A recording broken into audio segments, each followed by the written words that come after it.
Okay, it looks as if it's start time. My name is Rajni. I'm the chair of this session, breakout room number 1. And the session title abbreviated is Existence or Extinction. And I want to start by thanking all our panelists for being here, although we're still waiting for Dr. Kaboub, substituting for Lynn Paramore, who wasn't able to be here.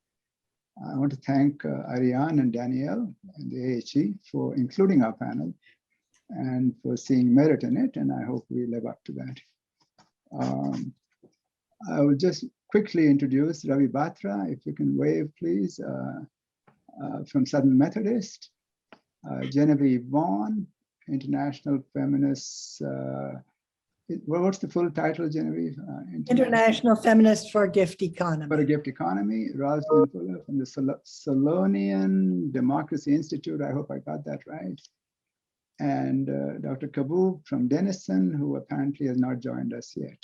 But art is long and time is fleeting. I mean, life is short, I know, but conferences are even shorter. So we are racing against the clock here. So I would like to begin, start things off. And I'm starting only because mine is likely to be the shortest presentation here. And the title is What is to be Undone? We lurch from crisis to crisis, looking for ad hoc salves, but the time horizon continues to shrink radically. The doomsday clock is currently set at 100 seconds to, the closest in its history. The Arctic Circle is logging 118-degree temperatures, and some climate change pundits give us barely 10 years. In another vein, we have endured negative interest rates, mega corporatist bail-ins and bailouts, near-permanent drone bombings, and outright wars in a system plainly run for and by the oligarchs. Economy, society, and ecology are all fragile and close to imploding. Our usual suspects, and I mean the hegemonic powers, are in various states of meltdown. The message is clear. It's time we quit fiddling. There is a world on fire. For some 30 years, I've pointed to what I believe to be the root cause of all our ills in several books. Yes, I did say all our ills. Their provenance lies in the theory and praxis inherited from the European Enlightenment. I mean the entire spectrum deriving from it that I have titled in my works Euro-modernism, which is part of my overarching critique of Eurocentrism. It covers all variants of capitalism, socialism, and anarchism. As I view it, they, the canonical sages of the Enlightenment, got it wrong. What do I mean? They omitted to reflect on the real nature of our collective species being, and thereby missed our human essence, whilst also inventing a new societal frame, Euro-modernism, that both denies and tramples on that very essence, and so built false, misguided, fanciful, and make it up as you go narratives of emancipation, as if we could invent ourselves willy-nilly, simply with loud slogans and even louder placards. That is why I call Euro-modernism a failed society from its very inception. A great exemplar today would be the current leader of the pack. I'm sure I don't need to supply any data in support to this audience. 321 mass shootings already might suffice to make the point. So EM society is not an anthropic society, but its exact antipode. The societal nexus between us today, where it exists at all, is held up purely by commerce and power. I will pass that as sheer force of various kinds and supernal greed. European greed, and by the way, when I say Europe, I include its offshoots in the New World. European greed has proved itself quite unscalable, and European power virtually irresistible.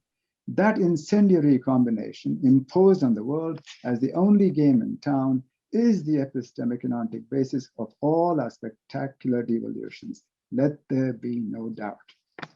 Its elements are, in radical abbreviation, an asocial individualism, a novel if suicidal historical innovation, a pecuniary accumulationist notion of progress, firmly embedded within a philosophy of crass materialism, and the derogation of the affective realm as belonging only to women, children, and native peoples.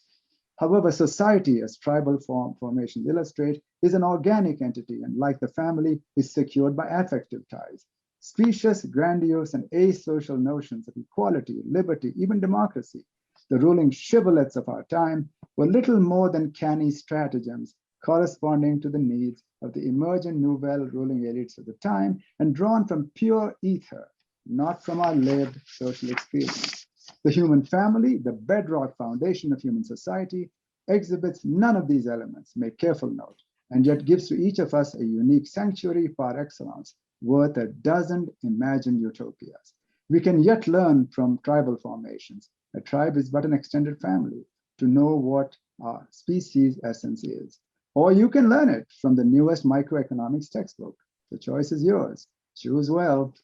No, we are not, except when compelled by force and fraud of the powers that should not be, moved by untrammeled avarice, nor are we sordidly calculating, nor incorrigibly competitive, and societal life is not a war of each against all in any societal sphere. All that is pure Euro-modernist guff and a dark libel upon the human race. Unlike the false nostrums of the pseudoscience of economics, we are au contraire, convivial, cooperative, mutualist, affective, and we are not maximizers, but satisficers, culturally, not economically driven. EM imposed, Euromodernism that is, a rabid reptilian value structure upon us all, and we swallowed that bill wholesale. We are not reptiles, but mammals, warm-blooded and warmly disposed.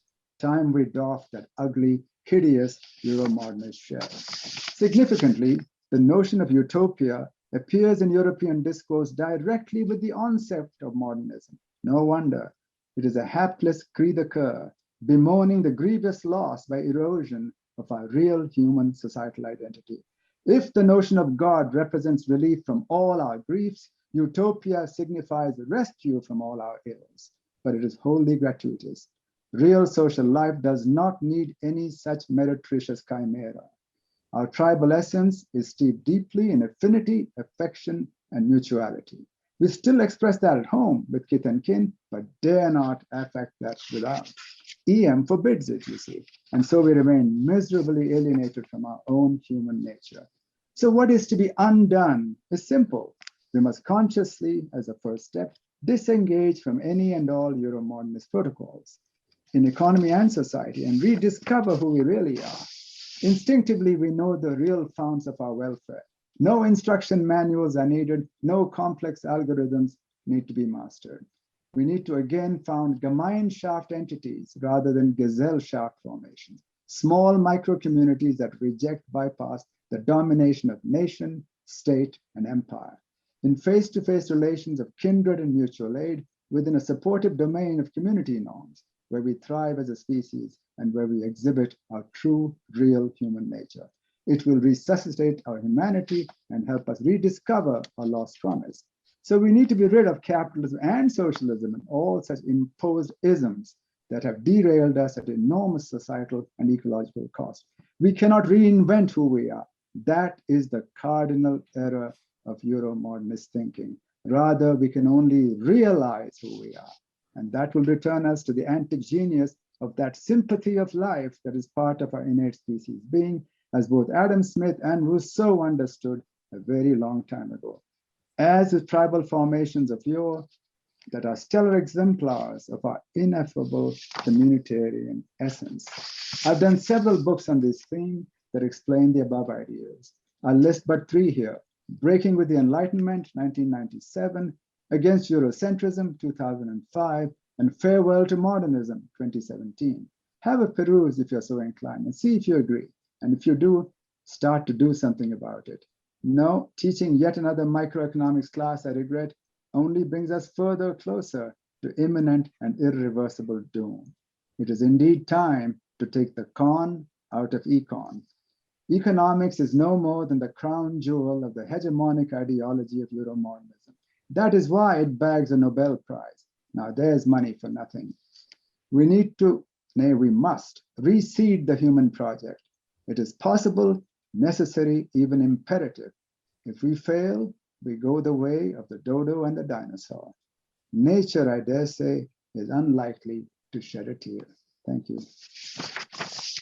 I will now ask, being the chair here, if I'm right, and correct me if I'm wrong, please, Rosalind Fuller, Colonial Democracy Institute, to begin her presentation. Thank you. Thanks. Okay, I'm just sharing my screen here.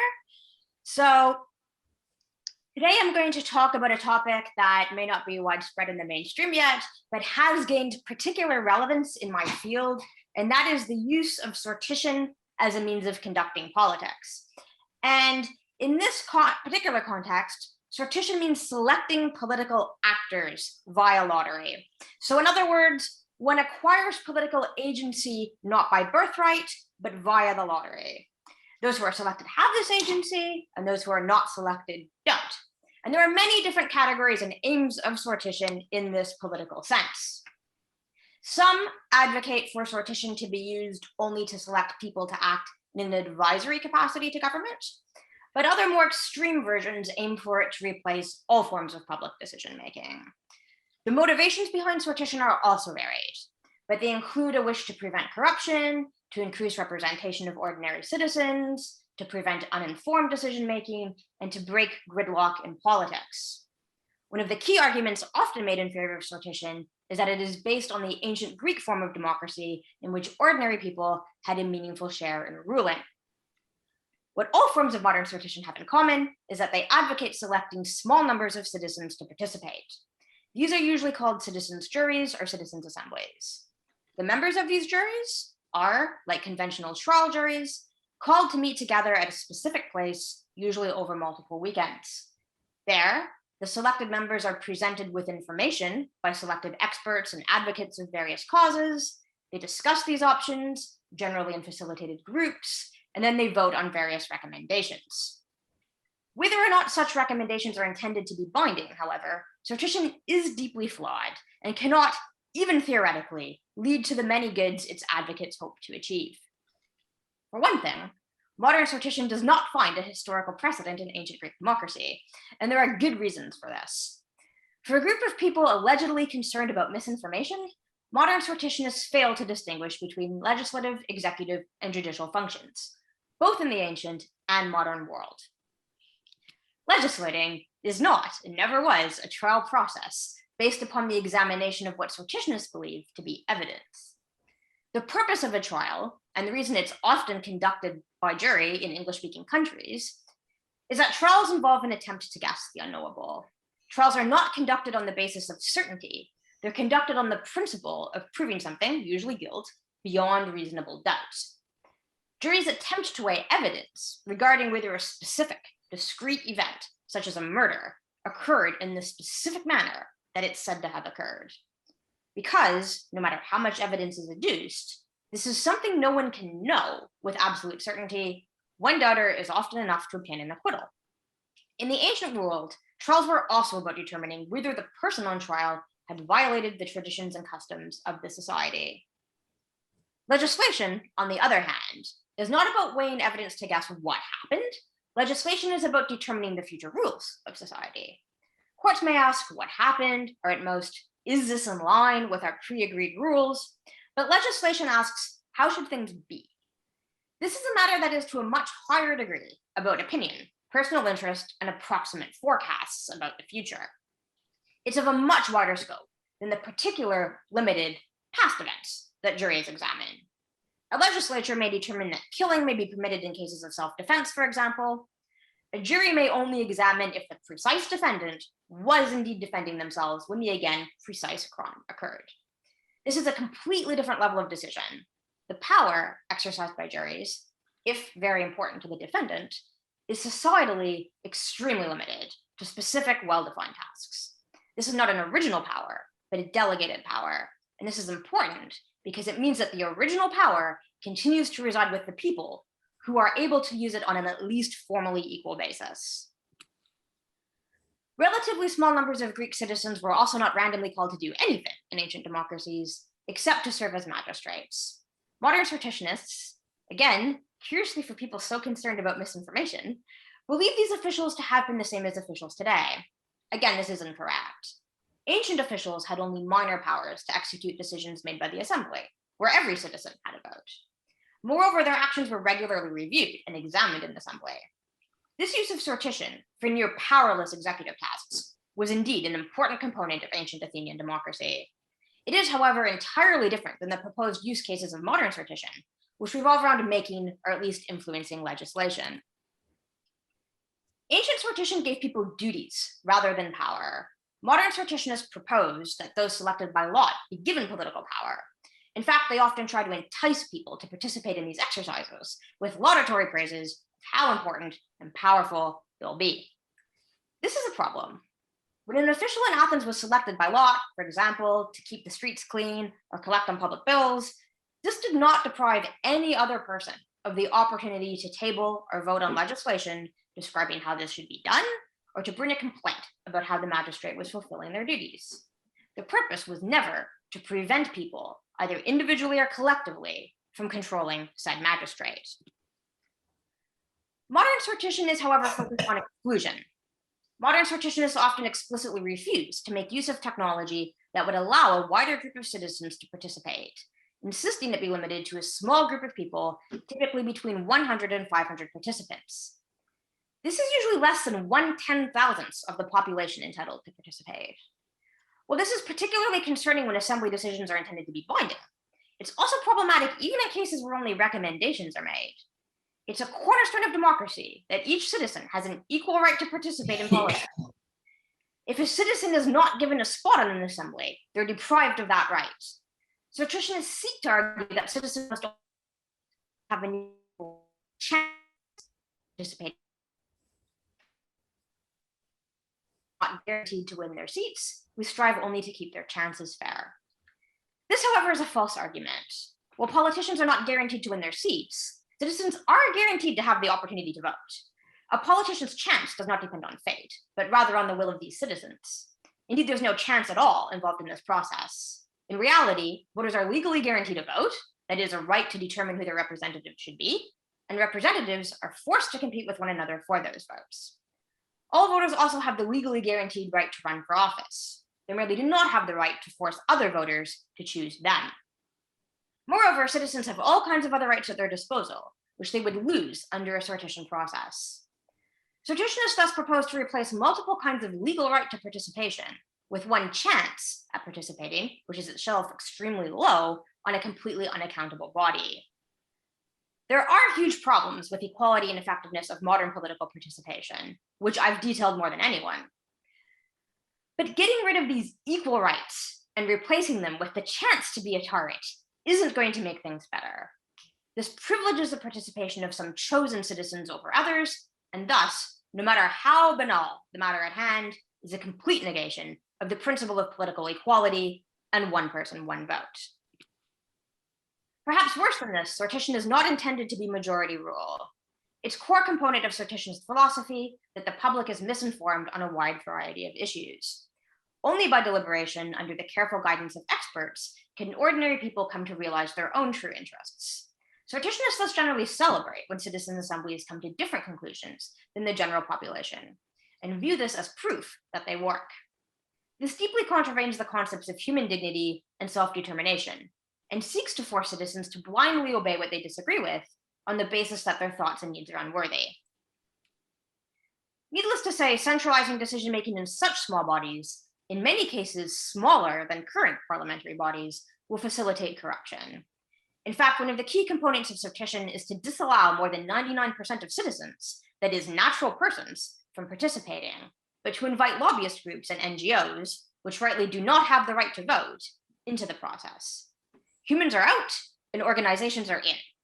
This is particularly concerning considering that a large percentage of NGOs are funded by only a few wealthy individuals and super organizations.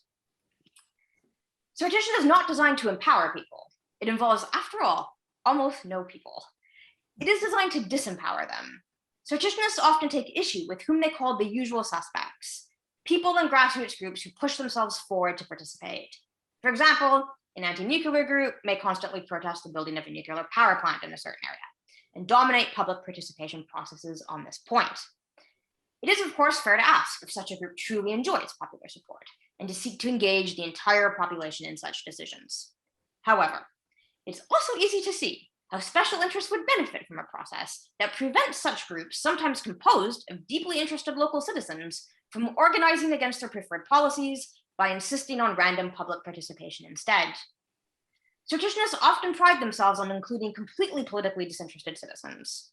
Those citizens, however, are of course starting from a very low, sometimes non-existent base of knowledge. They may be unaware of the previous history of an area, including previous deals or broken promises. The few weekends of discussion time allowed by sortition are completely insufficient to make up for a lifetime of disinterest and non-participation. This is not to say that such people do not have the right to participate, or the ability to participate, or that they should not be encouraged to participate. It's merely to say that this is a process that celebrates the inclusion of the most uninformed people they can find and the exclusion of what are often the most informed people. And it does so in a very negative way by continuously telling such participants that they're special, superior, and more informed than others who disagree with them. In fact, the fact that they disagree with them is proof of their lack of information. These participants also have no means of ascertaining the long-term reputation and reliability of their advisors. Experts and advisors are necessary in any society, but given as they are fallible, the only way for a non-expert to determine their reliability is to observe them over a relatively lengthy period of time and determine what they turned out to be right about. Sortition deprives them of this possibility. Citizens' assemblies are a beloved solution of billionaires to the crisis of democracy and serve as a vehicle for oligarchy by ensuring that oligarchs need only deal with a tiny set of the population at one time with a privileged position for civil society organizations they can fund. As such, it should come as no surprise that sortitionist bodies are often limited in what they can debate, frequently to band-aid solutions that do not address the structural issues of society.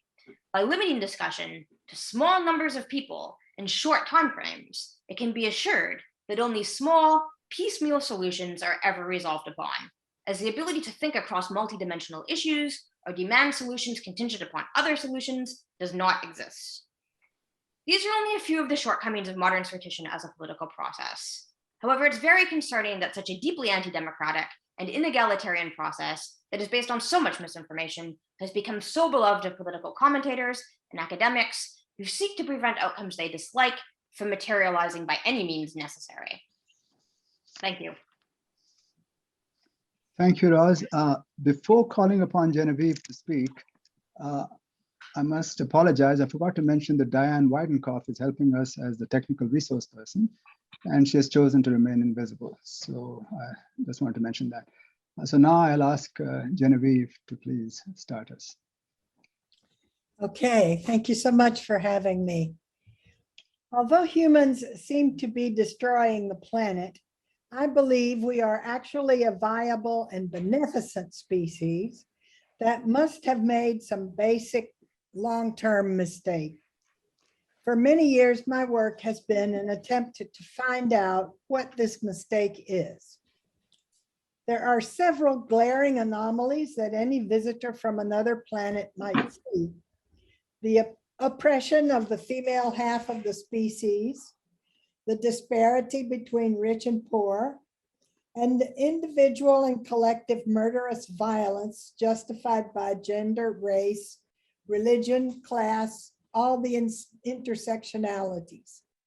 I believe the mistake is economic, and the first step to fixing it is reframing what we call the economy, starting with a universal moment prior to market exchange, in which provisioning is free to the receiver, and the motivation of the provider is not the payment of debt, but the simpler desire to satisfy the other's needs.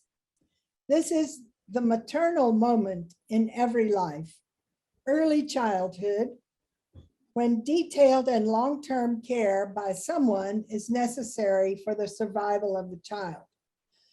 I call this moment, which can last many years, the period of the unilateral gift economy. According to a new book, Indigenous Eloquence, there are two world views between which we must choose today: the indigenous, and for want of a better word, the Western. Using the Marxian idea of structure and superstructure, I would like to identify the maternal gift economy with the indigenous worldview and the market economy with that of the Europeans. The word primitive has to do with prima, or before.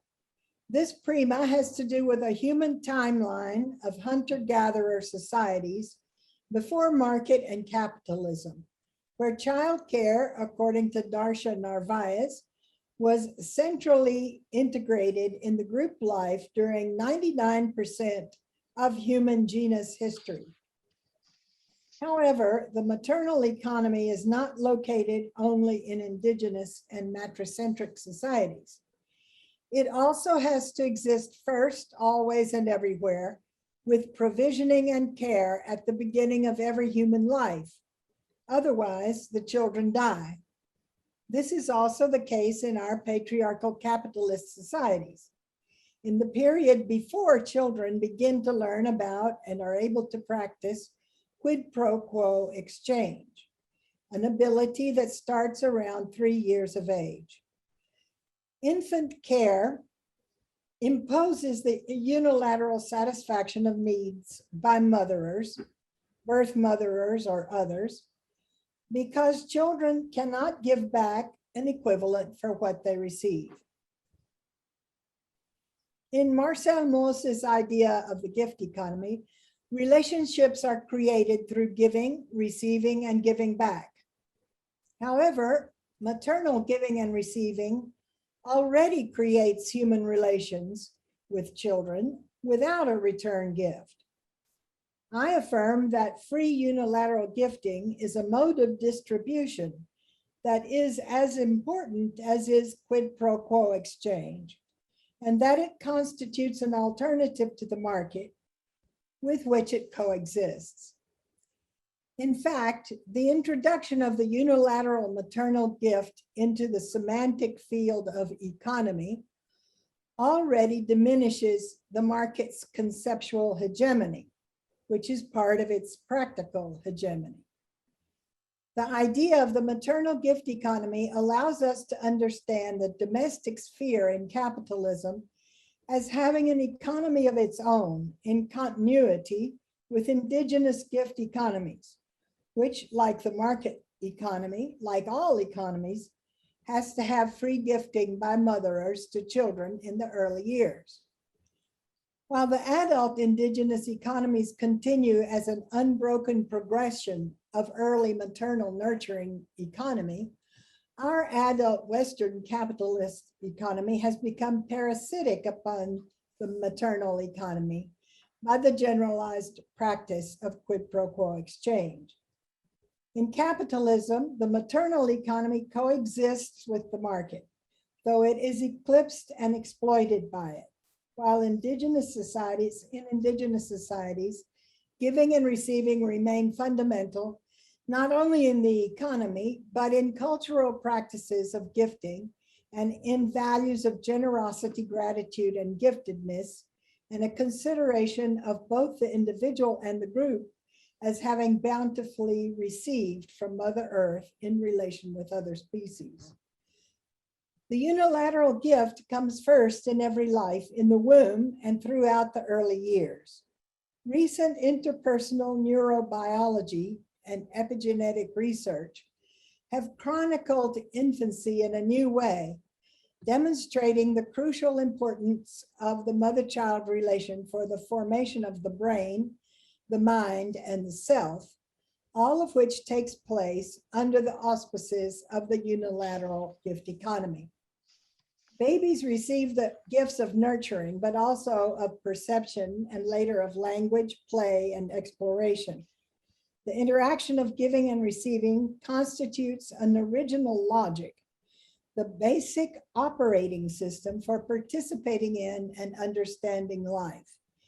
It is the primitive prior, the first template, a theme that is established in infancy and then is varied in innumerable ways. One of these many ways of giving is exchange, quid pro quo, giving in order to receive, which is, after all, only a contingent doubled gift, but which changes the gifting logic totally from other-oriented to ego-oriented. The generalization of exchange in the market and the introduction of money and the infusion of the market with the values of patriarchy have created an extractive mechanism and a parasitic system in which the gift economy is made to nurture the exchange economy. This happens through the free and forced gifts of unwaged domestic work, surplus labor, and the gifts of nature services that flow together to form the profit of the capitalists. The worldview that we have in capitalism and as Europeans and Americans is based on market exchange.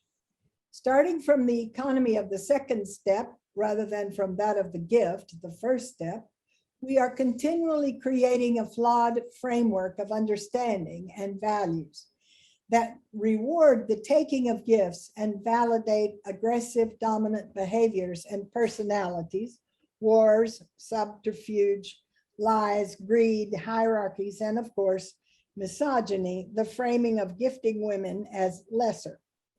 I believe the factors that are presently bringing us to the end of so-called civilization are largely due to the exclusion of mothering and the logic of the unilateral gift economy from our explanation of economics and of the world. My project is to put it back, thereby creating the alternative narrative we need in order to change our suicidal and matricidal course. Let me just give you very quickly in a simplified way what I think are two startling examples of this narrative.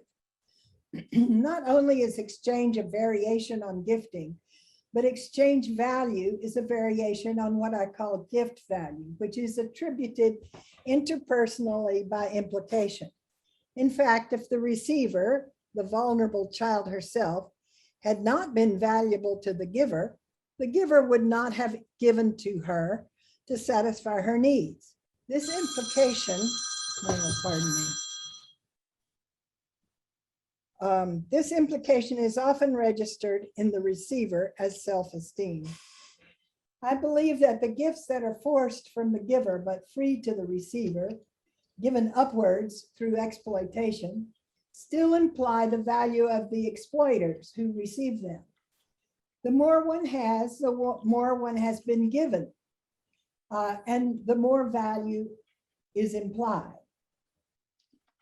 This contributes to the motivation of the exploiters to receive or force more from the givers. That is, it contributes to what we call their greed and motivates their desire to expand and grow. 2 minutes. The division of the commodity into use value and exchange value is a contradiction and a derivative of gift value, which has not been recognized as such in economic analysis. Thus, when Marx says that in the fetishism of commodities, the relation between commodities, the relation between commodities has taken the place of the relation between people, it is the gift relation that the relation of exchange of commodities has taken the place of. Then the gift reappears in the profit taken by the capitalist.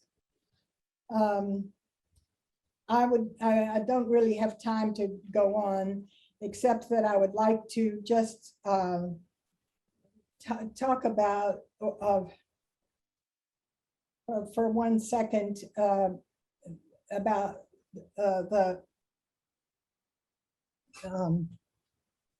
categorical imperative of Kant, which says, act only according to that maxim whereby you can at the same time will that it would become a universal law. If giving and receiving are the basic human operating system, as I believe, they are already a universal law, or at least part of a universal human matrix. We are already putting that law into effect on a very basic level, but we are contradicting it through the market.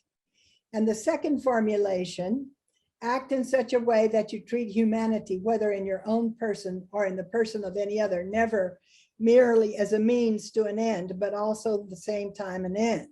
The trap of quid pro quo exchange causes us to treat other people as means, not as ends. And so it contradicts our basic humanity. I just wanted to say, and to just finish, that You have 10 seconds, Genevieve. So the humanity's deep mistake is the unrecognized parasitism of the market upon gifting and the imposition of quid pro quo exchange over the other-oriented logic of the unilateral gift. And these are the causes of the impending matricide of Mother Earth by her benighted, forlorn, and greedy, gift-hungry human children. Thank you, Genevieve. Now I call upon Dr. Fadl Kaboub, Denison University, who, by the way, once again, is substituting for Lynn Paramore, who was not able to be here, but she was listed as being one of our panelists. So welcome, Fadl, and we look forward to hearing from you. Thank you, Rajni, for the kind invitation and for hosting this this panel. It's a pleasure to join everybody here. So in the next 12 minutes, I want to make a few observations and hopefully lead us into thinking about global transformation in the sense that many of my colleagues on this panel probably would embrace. First observation, we have climate scientists have given us less than 10 years to act on a massive scale to try to mitigate the consequences of climate change. That's observation number one. I'm not going to waste too much time on it.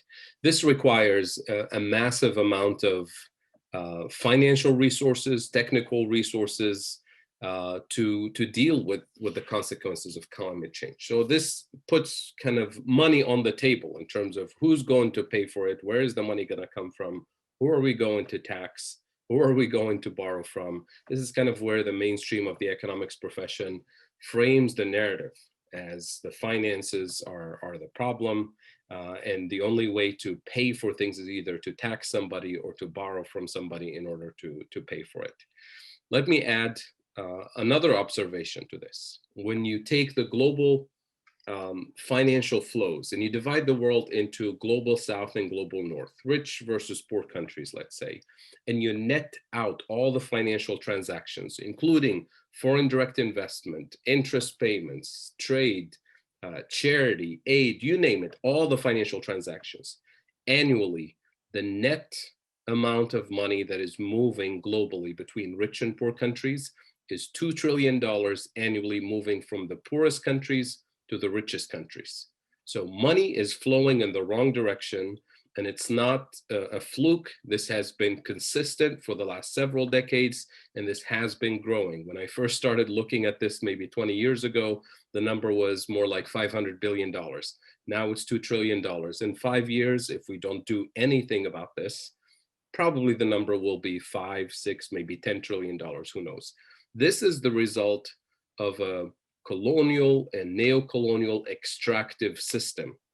And if we don't do anything to repair the damage, reverse those flows, there's no way we're going to deal with climate change, with socioeconomic exclusion, with any of the many problems that we're dealing with globally. The next observation, when you look at climate change, who's responsible? Who's the most responsible for climate change? Since the Industrial Revolution, it's very clear that most CO2 emissions, greenhouse gas emissions, have been emitted by the richest countries, the industrialized countries. So it's the basic concept of polluters pay. We know who's responsible for this. And it just so happens that also the neo-colonial extractive system and its earlier iteration, the colonial extractive system, is also the responsibility of the global north. So now we're looking at the need for a global reparation system for colonial damage, neo-colonial damage, and climate damage, meaning reversing the flow of those $2 trillion a year that we're extracting from the global south in terms of financial flows, and making this a permanent feature of the system, because as you all know, the concept of reparations and most of the reparations literature is not about monetary compensation and then off you go, everything is fine. We're talking about reparations in a way, in a linguistic sense of the term. So repairing a broken structure, which does involve monetary compensation, but it involves actually repairing the broken system of international trade and finance and economic systems that are purely extractive in many of the cases right now, and destructive in terms of climate and social fabric and so on. So when we talk about reparations, we're talking about 3 different stages. The first one is telling the truth. And this is where the idea of a global network of truth and reconciliation commissions need to be established, both in the global South and the global North and within countries on a variety of issues. And the purpose of a Truth and Reconciliation Commission is not necessarily to take half the world and put them in prison, but it's truly to introduce a sort of global healing mechanism, a global mechanism where everybody can come to terms with the damage that's been made, agree to a reparation mechanism, and move on as a global community in a kind of restorative justice type of framework. So telling the truth is number 1. Number 2, a public apology for the damage that's been made. And naturally, once you have that, you start the reparations process, which involves financial compensations, which involves transfer of technology. And transfer of technology, by the way, is not a form of charity in this concept. Quite a bit of the transfer of technology, in my view, is a way of compensating civilizations in the global South for cultural appropriation, for technological appropriation, for biopiracy, and there's a truckload of evidence for quite a bit of this having been undertaken during colonial and neo-colonial times to this day. And then, so transfer of technology, transfer of financial resources, and a transformation of the global financial system away from the extractive system that produces that $2 trillion flow into a more equitable and just international system based on resilience, based on a different dashboard of quality of life indicators as opposed to economic growth, which is the most destructive concept probably we've invented in the economics profession. The idea that economies and societies are judged based on how much wealth they generate in the narrowest sense of the term. So using a dashboard of alternative economic indicators focused on quality of life, resilience, and sustainability as opposed to growth for its own sake, which is, as many people have said, is the ideology of a cancer cell. So these are some of the basic observations. Now, in terms of the fiscal capacity of countries in the global North to spend on their own climate actions domestically, but also to spend on global reparations in the sense that I've described here, the argument often made by mainstream economists is, well, this happened in the past. We don't have the fiscal capacity, if you're the UK or the US or France, to pay for reparations. All we can do is maybe send you some tourism, maybe help with some foreign direct investment, outsource some jobs from here and send them there, which is the very definition of the neo-colonial model. Because when you look deeply at what some of the structural weaknesses that developing countries have, it starts with a massive external debt, that is debt denominated in foreign currencies. You dig deeper, what is the source of this external debt? And it's a structural trade deficit. So now you dig further into the sources of that structural trade deficit, and you find 3 key areas of weakness. Number 1, the lack of food security. Most developing countries are now dependent on food imports from the global North. Number 2, it's a lack of energy security. Most developing countries import their energy from the global North. And that is even true for the biggest oil producers in the global South. Why? Because they export crude oil and then they re-import the refined petrochemicals, the gasoline, the kerosene, the petrochemicals that they need. So you export the crude material, low value added content, and you import the higher value added content. So that is even true for the biggest oil producers in the global south. And then the third structural deficiency is the fact that we've established a global capitalist system in which the global south specializes in manufacturing or producing low value added content products, kind of using low cost labor, cheap assembly line type of work. And the global north specializes in producing the high tech equipment, specializes in producing the higher value added content output. So no matter how fast you trade, no matter how fast you produce in the global south, if you're specializing in the lower end of the supply chain, you're never catching up, which challenges the whole concept in economics and economic growth, that the idea that developing countries need to catch up with the global north. There is no catching up. It's a trap, right? So you have these three structural weaknesses: lack of food security, lack of energy security, and this mismatch in the industrial policy between value-added content of what you export and what you import. And you have a structural trade deficit, meaning year after year after year, you have a trade deficit, which forces your currency to depreciate relative to the dollar and the euro. And now is the trap. Thank you. With the weaker currency, everything you import the next morning, whether it's food or medicine, you're importing it at a higher price, which means you're importing inflation. And then when it's for necessities like food or medicine, you're literally going to have food riots the next morning, unless you artificially fix your exchange rate. And the only way to do it is by borrowing dollars or euros or British pounds from the global north, hence the debt trap.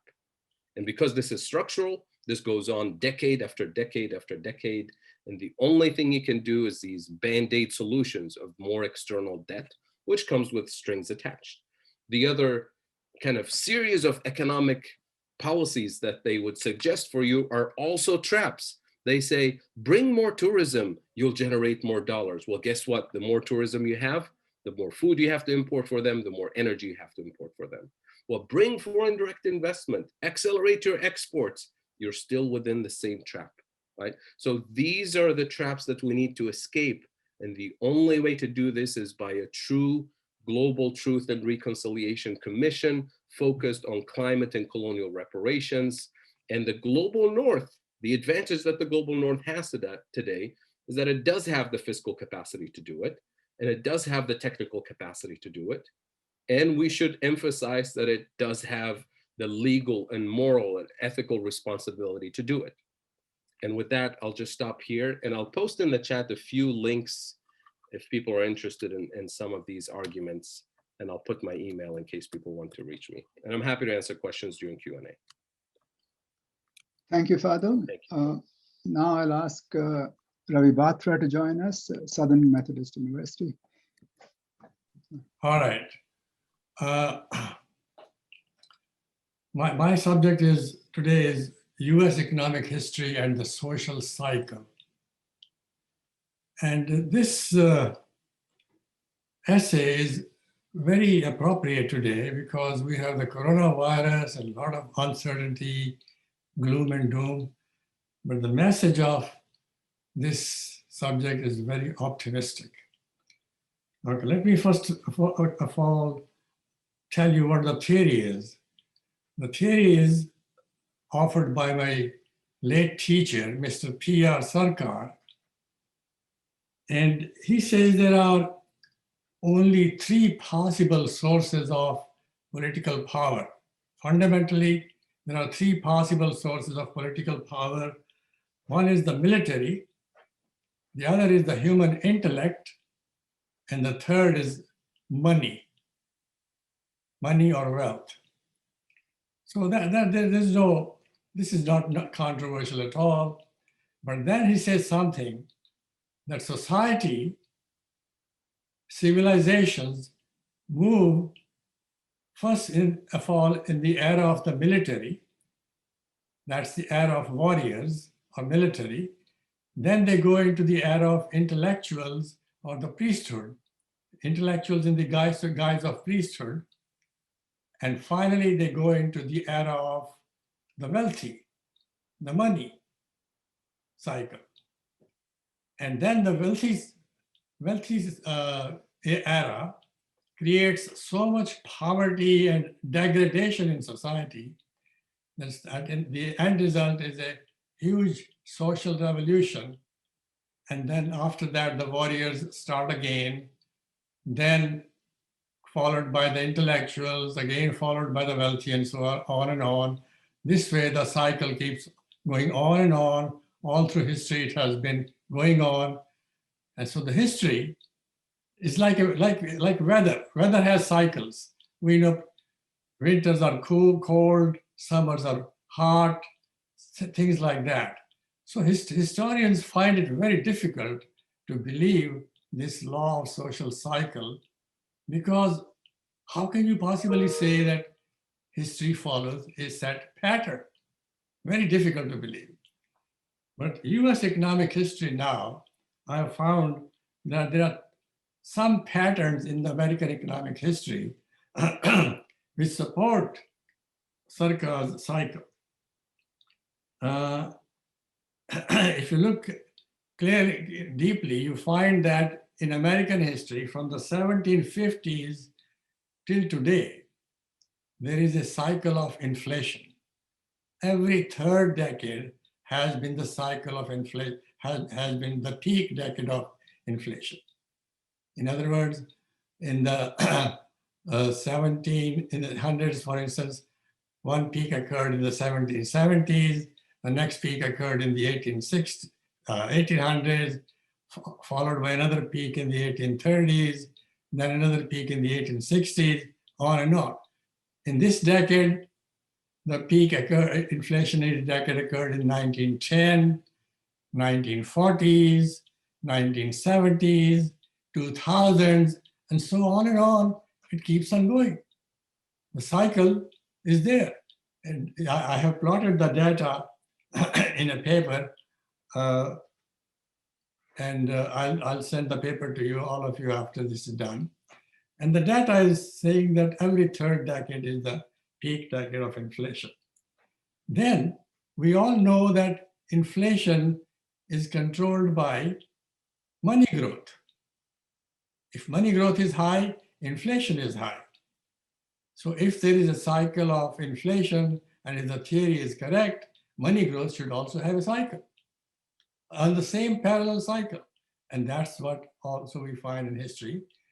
So money growth, as measured by M2, has also grown in terms of this cycle every third decade. It peaked in 1770s, 1800s, 1830s, 1860s, and now in this decade, 1910s, 1940s, 1970s, 2000s, and so on. So you say, what's the role of the Federal Reserve? Does the Federal Reserve control money supply? No. It's these forces outside of our control that say it. Now, I had used this cycle to make a wide variety of forecasts a long time ago. In 1978, I wrote the book, The Downfall of Capitalism and Communism. The book said that by the end of the century, this was written in 1978, Soviet communism would be gone. That is gone. Berlin Wall fell in 1989 and then took away Soviet communism. But the Chinese variety, my forecast was that China had wealthy, age of the wealthy until 1949, when the revolution took place there, and then the age of warrior started, and China would start to prosper under that age, and that has also happened. So I can count on and on. And then now there's a turn of monopoly capitalism. It's going to disappear in this decade. And my forecast was the monopoly capitalism in the United States will see incredible wealth concentration, incredible inequality and poverty in society. And then one day people overthrow the system in terms of a revolution. And then, So the optimism, where is the optimism? The optimism part is, let's look at the society, last age of the wealthy, that was feudalism. Land was wealth, and landlords controlled society by controlling the workers. They called them serfs at that time. And feudalism was overthrown by Black Plague. Now we have coronavirus instead of Black Plague. So coronavirus is very gloomy, just as Black Plague killed thousands of workers all over the world in the 1500s. So this coronavirus is actually death knell for monopoly capitalism. And once this capitalism disappears, we will have economic democracy. Economic democracy is a system in which large company shares are controlled by workers themselves. And what will that happen? When workers have at least 51% of shares of a large company, then the CEO will be responsible to the workers, not to the shareholders. Then wages will go up, real wages will go up as productivity rises. Nowadays, it doesn't happen. That's why there's tremendous poverty in the economy now. You know how bad poverty is? According to Bankrate study, Bankrate, very reliable study, 69% of Americans have less than $1,000 of wealth, less than $1,000 in their savings account. That's the mark of whether a person is wealthy or not. Others can borrow money and see that and show that they're wealthy. But the true wealth is in terms of savings. If you have less than $1,000 in your savings account, and actually 50% have no savings at all, and 9% have less than $1,000 in savings, there is tremendous poverty in society. So what's the Proudest solution? Proudest solution is interest rates are very high nowadays. Interest rates are high, yes. They are high for charge card, the people who borrow money, not the people who lend money. They're very high for people who borrow money. Corporations and businesses can borrow money at 3-4%. But if you are very poor, then your interest rate you are paying to the credit for the credit card you own is as high as 25%. How can a poor person pay such 25% interest on their credit card? If your car breaks down, say you have a $2,000 bill, you can't pay, you have no savings. So you have to charge it. 2 minutes, Robbie. So the Proudest solution is the government can start its own bank, and it can be done easily by the FDIC. FDIC can start its own bank, and its cost of raising funds will be about same as 2 or 3%. So when the cost is 2 or 3%, you can even make huge profit if you charge 7% interest on the credit card you offer. Right away, the interest rates will fall from 25 for an average of 25%. Then the poor pay, they will fall to 7%. Just imagine how much new buying power will be created by this mayor, by this FDIC bank. That's the Proudest, that's the solution offered by my teacher, P.R. Sarkar. So history is follows a pattern, because as I showed you, inflation peaks every third decade, money growth peaks every third decade, and the data is there for everybody to see. And I'll send you the paper soon. And then the solution, one solution is proudest. I call it a proud solution because my teacher also has written about economic theory. He calls it theory called proud. He says interest rate should be low, healthcare should be free. How can healthcare be free in a society like this? Very simple. Now, employers pay for healthcare, at least part of it. So instead of sending the premium to private companies, let them send the premium to the government.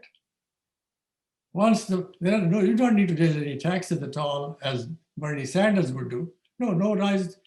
There has to be no rise in taxes. Just says that the employers that receive money from healthcare companies that receive money from employers, that money will now go to the government. Social Security Administration can also take care of healthcare and manage healthcare. That's time. That's all I have to say. Thank you, Ravi. And now it's open for any Q&A. I can't see any other people present, even if they are. So you guys would have to speak up if there's a question from the audience for anybody.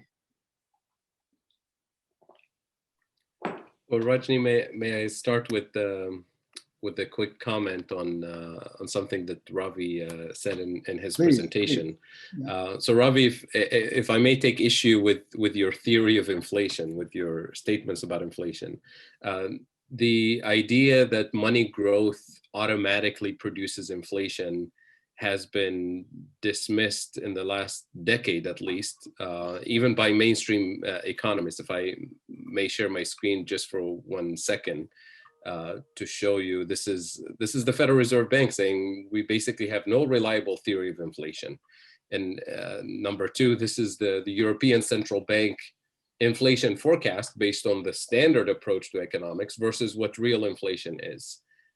So the traditional link between money growth and inflation, to say the least, has been a myth. So what is then the thing that causes inflation? And if I may suggest here some of the work that modern money theory economists and post-Keynesian economists have done in the recent years, and I'm posting a few links here for people who are interested, is the following: that yes, you could potentially have too much money causing inflation, but the actual sources of inflation pressure points, in my view, are two sources. And I think this is very important to the argument that I was making earlier about the fiscal spending capacity in the global north and the global south. So two things that cause inflation. One is the lack of productive capacity. In other words, if we spend more, but we run out of doctors and nurses and engineers and physical resources, then yes, that will cause inflation. Number two, which is, I think, is the most important one here to recognize, is we can have inflation due to too much abusive price setting behavior. In other words, if we have too much market concentration, and that type of inflation can't be eliminated by spending less. That type of inflation can only be mitigated by taxing and regulating their market power out of existence. So it's not taxing in order to fund a Green New Deal or infrastructure, but it's taxing to reduce market power, taxing to reduce the power and influence of oligarchy, taxing to reduce pollution, taxing to reduce speculation. Those are very important functions, but have nothing to do with funding a particular program. The good news about the lack of productive capacity is that productive capacity is producible. So we can have strategic industrial policies to increase productive capacity in health, in infrastructure, in education, and whatever needs we have. So two important things: tax and regulate to reduce abusive power and to reduce the power of the oligarchy, and then spend strategically in areas where we need to increase productive capacity, to increase resilience, to increase capabilities in education and health and infrastructure and so on. So I would invite you to reconsider at least the theory of inflation. But I agree with everything else that's been said in your comments. Thank you. Would you care to respond, Ravi? Would you care to respond, Ravi? Yeah, response is very clear. First of all, I'm not saying people forget about inflation because remember, every third decade, inflation peaks. So the next 2 decades are then disinflationary or even deflationary. So they forget that inflation is a long way past. No, it's not going to happen. Well, and I wrote about these cycles long time ago in 1980s. And at that time, inflation was very high, perhaps because of high oil prices as supported by high money growth. Oil prices were supported by high money growth at the same time. So I said, people were constantly worrying about inflationary expectations, inflation, and so on. And I said, no, don't worry. Inflation follows peak decade, the 3-decade cycle. So these 1980s will start to see inflation fall. And there was this very well-known professor, Lester Thoreau. He criticized my, even though he wrote an article, positive article initially, he then criticized my theory that no, inflation is not going to go away. And so did so many other people criticize my theory. I said, no, inflation will fall, which means oil prices will fall too, and there will be money growth will be controlled. And if you recall, Volcker was the Fed chair. He controlled the money growth, and then inflation came down. And then inflation stayed down for 2 more decades until we hit, and then people forgot about inflation. Inflation is not going to occur, but the cycle is there. And so all I'm saying is, I'm not worried about the cause of inflation. You could say that, okay, money growth does not cause inflation. But if you look at history and the history of the various countries, in Mexico, they printed so much money that inflation was 500% per year. Brazil had hyperinflation. Brazil printed so much money, inflation was 1,000% a year at its worst. So whenever there is too much money printed, chasing too few goods are important. But when too much money chases too few goods, you can have inflation.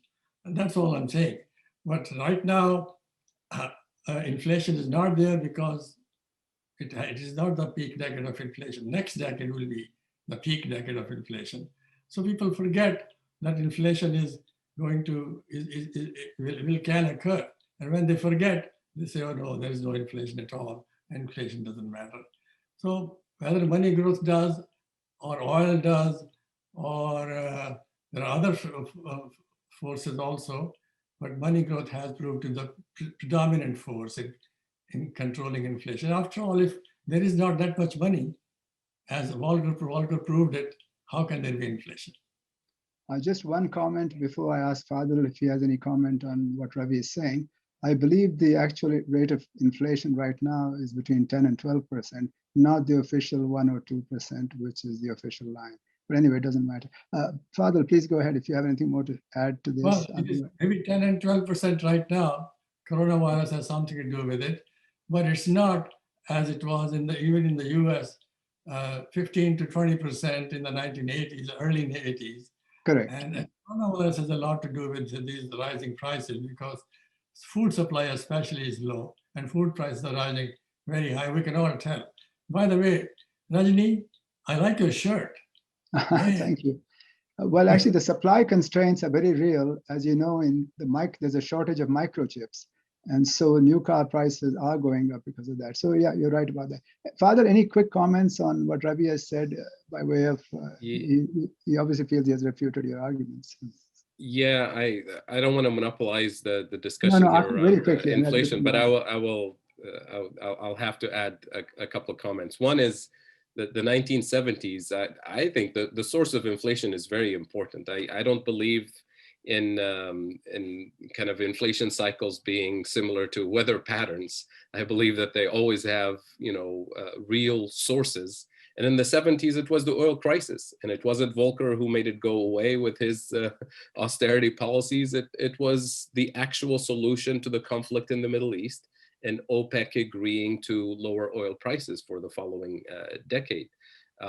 In terms of your comments about the inflation and hyperinflation in many countries in the global south, whether it's Mexico or Brazil, that's consistent with everything I said earlier in terms of pass-through inflation effect having to do with the lack of productive capacity and heavy reliance on imports and massive external debt and the lack of capacity. It's not the money printing that causes those structural deficiencies, it's the structural deficiencies that cause inflation, and then central banks try to simply catch up and governments try to catch up. So without having to monopolize this, I posted a few links, and I encourage you to take a look, and I'm happy to engage in further debates in other venues, but maybe we should open up the thank you, Father. on other topics here. Let me again ask if there's any audience, any other questions from there. Otherwise, I think I'd like to ask Genevieve to perhaps in a very abbreviated fashion, sum up her notion of the gift economy, because that's not a concept you usually run into, even in heterodox economic circles. So if she has no objection to a brief one, because our time is short, that enables people to ask some questions. So Genevieve, would you sum up your gift economy ideas very quickly? Okay, I hope maybe my paper was a bit of an introduction to it. I think there is a unilateral gift economy, need-satisfying economy that underlies the economy based on the market and exchange. And that there is this parasitic relationship in which profit is actually the taking of gifts. And it's a different perspective on what the market is and what the economy is. We do have the free gifts of nature, the free gifts of the domestic sphere, and surplus value, as well as a lot of gifts that come just from the difference between wealth and poverty. That is, that transfer of goods and wealth that comes from the poor to the rich, like Fadl was talking about, from the global south to the north. So we don't call these gifts, but we need to change our vocabulary so as to create that continuity between the nurturing, provisioning economy that is everywhere and the exchange economy, which is actually a parasite on the gift economy. And in fact, if we can change that perspective, then we can possibly see why it is that we're destroying the earth now, because we're just taking and taking all of the gifts from each other and draining the planet dry. I see. Well, I'll let people think about what you have said, so they may have a question or two. But before that, let me go to Roz. We do have Rosalind, I was going to ask you. I'm sorry, is it Rosalind who's speaking? I can't see very well. Yes, Diane. Ros, we have a question in the chat box. Would you like? Oh, I see. Yes, please go ahead. Can you read it out, please? Yeah. This is from K. Rahesh Chaudhary. I'm sorry if I mispronounced that. I'm quite impressed with Dr. Batra's suggestion of governments taking initiative for cheaper credit for the poor and affordable healthcare for the masses. In fact, Indian government is trying to follow these policies, but corruption and poor compliance and implementation do not allow these to succeed in a big way. How can a populous country like India implement such semi-socialist programs? Okay, before I let Ravi answer, I think let's still cover a few people who haven't spoken yet. Roz, could you sum up this idea of sortition in terms of what is the likelihood? Clearly, you're putting forward a far better idea than traditional notions of democracy. But what is the, I mean, how do you get there? What force exists that would even remotely consider sortition as the pathway forward? What are you optimistic that there's any such movement or process that's underway? Yeah, okay, well, I'm mainly criticizing sortition from because yeah. Right, okay, so just making sure that that came across. So this is something that's become quite popular here. So I'm working mainly in democratic innovation, and we mainly advocate mass participation tools and way for mass amounts of people to participate in decision making. Sortition advocates for a very small number of people to make decisions. It's become very, very popular in Europe and to some extent in North America among academics and among NGOs as a way of what they call making the difficult decisions. And by that, they usually mean rather than making a decision that's quite structurally important or that really advances things, that kind of sort of ask how you're going to pay taxes. You know, the average person is going to pay taxes, for example, to fund things like climate change. So this has become really, really pushed by some people. It's very, very popular among a couple of billionaire funded NGOs as a way to replace democracy. And in some senses, they advocate replacing democracy as we know it today with these very, very, very small groups of people who will make these decisions and then allegedly will all be happy with it. But as you've pointed out, the main flaw with it is, of course, it completely lacks any kind of legitimacy. So they haven't made huge progress in a lot of ways because they have these big things. They make a big deal of it, and then it doesn't really come to too much because they don't have people with them. You know, like most people aren't even aware that this happened, let alone necessarily agree with it or would agree with those decisions. So it's a big kind of trend right now, but it because of the legitimacy issues, it sort of comes and goes, and I'm not sure myself how it's going to go. I just know it's definitely being pushed by a certain angle. And I feel that that's really negative, especially when we have way better ways of engaging people out there.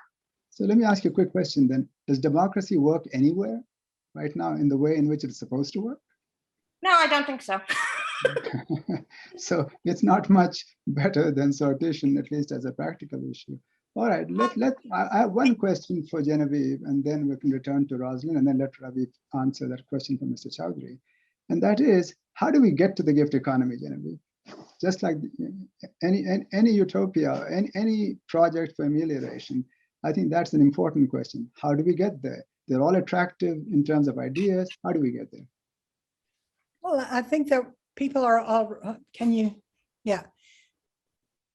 I think people are already trying in eco-villages and in a number of different venues, like Wikipedia, for example, and you do things that are on the internet and that were on the internet earlier before it started being taken over by the exchange economy.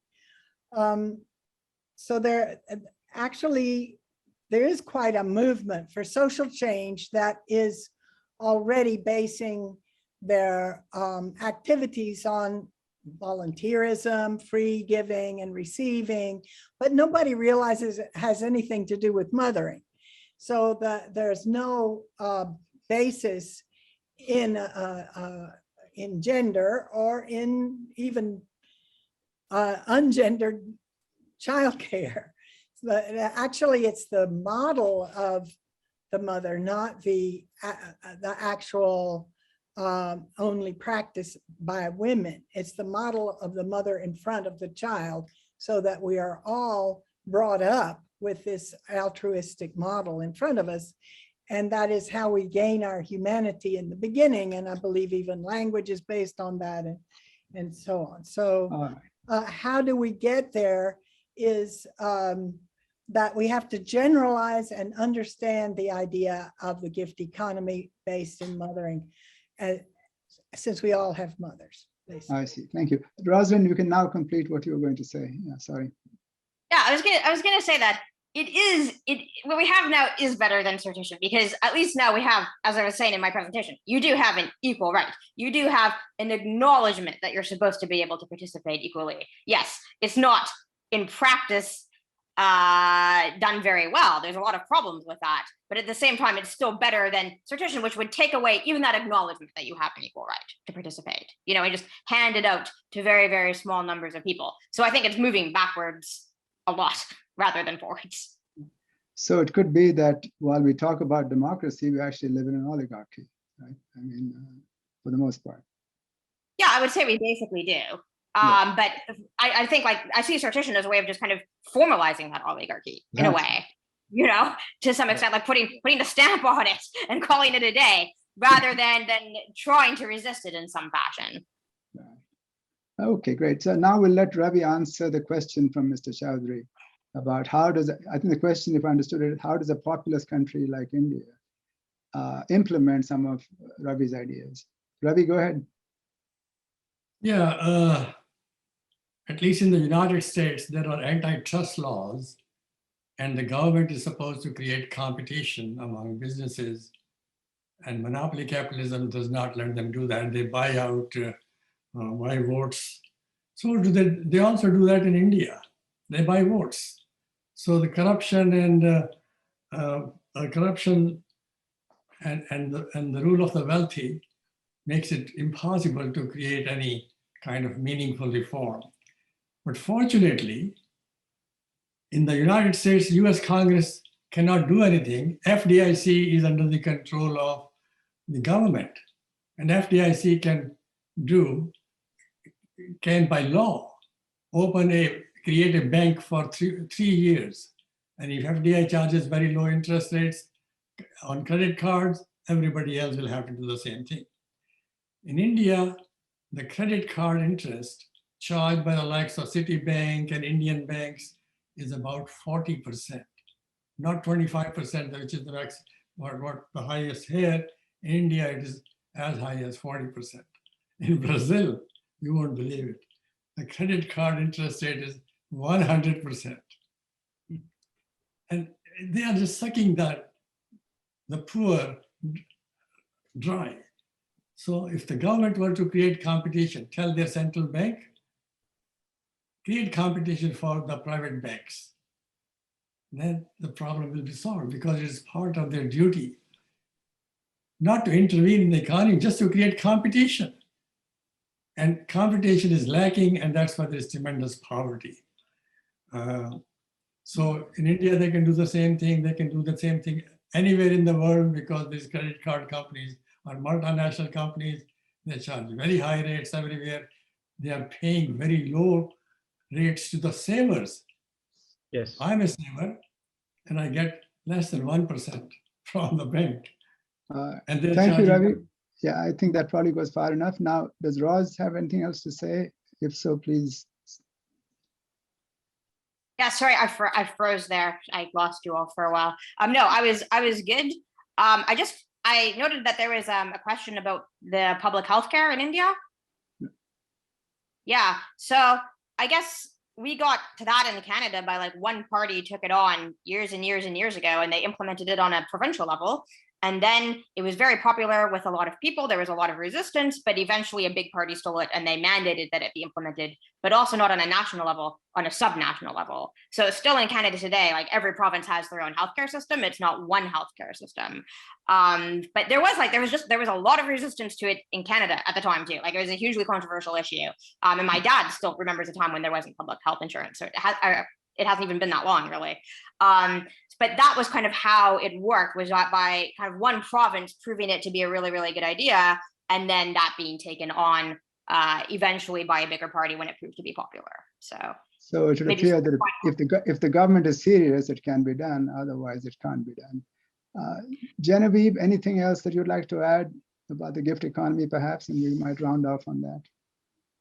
Well, just that the gift economy has a psychological effect, and actually our morality would be better if we would align it with the gift economy instead of aligning it with the exchange economy, and that might allow more changes in the direction of a peaceful and thriving world. Well, thank you, and let me thank you all.